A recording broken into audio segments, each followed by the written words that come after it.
আরও একটা বিষয় যেটা একটুকু মনে লাগলো যে আপনাদের মধ্যে ইখতিলাফ হচ্ছে, সেটা হচ্ছে বিতির নামাজ। বিতির নামাজ আপনারা কেমন পড়েন? গত সপ্তাহে প্রশ্ন করেছিলাম, অনেকে বলতে পারলেন, উনি বলেছেন মনে নাকি। যাই হোক, দেখেন বিতিরের নামাজ হোক বা যে কোনো নামাজ বা যে কোনো পদ্ধতি বা যে কোনো তরিকা, যেটা আমাদের বাপ দাদাদের থেকে চলে আসছে বা হয়তো আমাদের গ্রামে প্রচলন আছে, সেটা যদি সহি হাদিসের সাথে মিলে যায়, যে কোনো আমল আপনি আপনার এলাকায় দেখছেন বা আপনার পরিবারের মধ্যে দেখছেন, সেটা যদি সহি হাদিসের সাথে মিলে যায় তাহলে আপনি সেটার উপর আমল করুন। যদি না মিলে তাহলে সেটা থেকে দূরে সরুন। আপনি ইমাম আবু হানিফা রহমতুল্লাহ আলাইকে বলছেন যে অনুসরণ করেন, মানেন, তো ইমাম আবু হানিফা রহমতুল্লাহ আলাই তো বলেছেন ইদা সাহাল হাদিস ফাহু মাযহাবি, সঠিক হাদিস হচ্ছে আমার মাযহাব। তো যেখানে সঠিক হাদিস আসবে সেখানে আপনাকে মেনে নিতে হবে, সেটাই হচ্ছে আবু হানিফার মাযহাব, সেটাই হচ্ছে আপনার আমার মাযহাব। তো যদি কোনো পদ্ধতি, কোনো তরিকা, কোনো এমন যেটা হয়তো আমাদের পরিবারে চালু আছে বা আমাদের এলাকায় চালু আছে, কিন্তু পরে আপনি যখন জানতে পারছেন যে এটা সহিহ হাদিস দ্বারা সাব্যস্ত না, এই আমলটা আল্লাহ রাসূল সাল্লাল্লাহু আলাইহি ওয়াসাল্লাম করেননি, সাহাবা ইকরামরা করেননি, তাহলে সেটা থেকে দূরে সরে যেতে হবে। কারণ আপনি যে আমলটা করছেন, আপনি যে ইবাদতটা করছেন, সেটা আল্লাহ তাআলার দরবারে কবুল হতে হবে কি না? সেটা আল্লাহ তাআলার দরবারে কবুল হতে হবে। আর কবুলের জন্য দুটো শর্ত।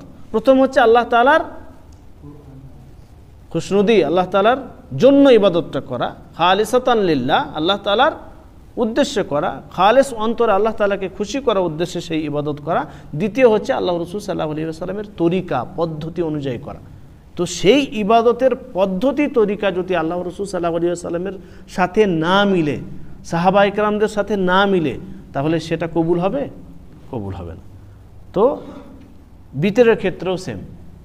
বিতরের নামাজ যদি আপনি মনে করেন যে 3 রাকাত পড়বেন, তাহলে 3 রাকাত পড়ার 3টি পদ্ধতির মধ্যে 2টো পদ্ধতিই সহি।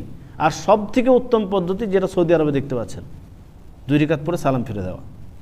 2 রাকাত পড়ে সালাম ফিরে দিয়ে 1 রাকাত পড়া, এটা হচ্ছে সব থেকে উত্তম পদ্ধতি। এটাই আল্লাহ রাসূল সাল্লাল্লাহু আলাইহি ওয়াসাল্লাম বেশি করতেন। আর যদি আপনি 1 রাকাতের নিয়ত করে 1 রাকাত পড়তে চান, তাহলে 1 রাকাত পড়েন, কোনো সমস্যা নেই। কিন্তু 3 রাকাত আপনি মাগরিবের মতো করে পড়বেন, 3 রাকাত আপনি মাগরিবের মতো করে পড়বেন, এটা কিন্তু আল্লাহ রাসূল সাল্লাল্লাহু আলাইহি ওয়াসাল্লাম থেকে না সাহাবা ইকরাম থেকে কোথাও সাবিত নেই, প্রমাণ নেই। বরং রাসূল সাল্লাল্লাহু আলাইহি ওয়াসাল্লামের হাদিস রয়েছে যে তোমরা মাগরিবের মতো করে বিতরের নামাজ পড়ো না। 3 রাকাত যখন আপনি নামাজ পড়বেন তখন মাগরিবের মতো করে পড়েন না। মাগরিবের নামাজে আমরা দ্বিতীয় রাকাতের পরে তাশাহুদ করি কি করি না? আত্তাহিয়াত পড়ি কি পড়ি না? আত্তাহিয়াত পড়ি। তো যদি বিতরের নামাজও পড়ি তাহলে সেম হয়ে যাচ্ছে, একই রকম হয়ে যাচ্ছে। তাই আমরা যদি বিতরের নামাজ 3 রাকাত একসাথে পড়তে চাই, তাহলে প্রথমত যদি একসাথে পড়ি তাহলে 3 রাকাত আমরা বিনা বৈঠকে পড়ব, একদম এক সালামে, বা 2 সালামে পড়ব। 2 রাকাত পড়ে সালাম ফিরে দেবো, তারপরে আপনি 1 রাকাত পড়বেন। এটা হচ্ছে সবথেকে উত্তম পদ্ধতি। বুঝতে পারলেন? এটা হচ্ছে সহি। এবার আপনি সহি জানার পরেও যদি আমল না করেন, সেটা আপনার বিষয়।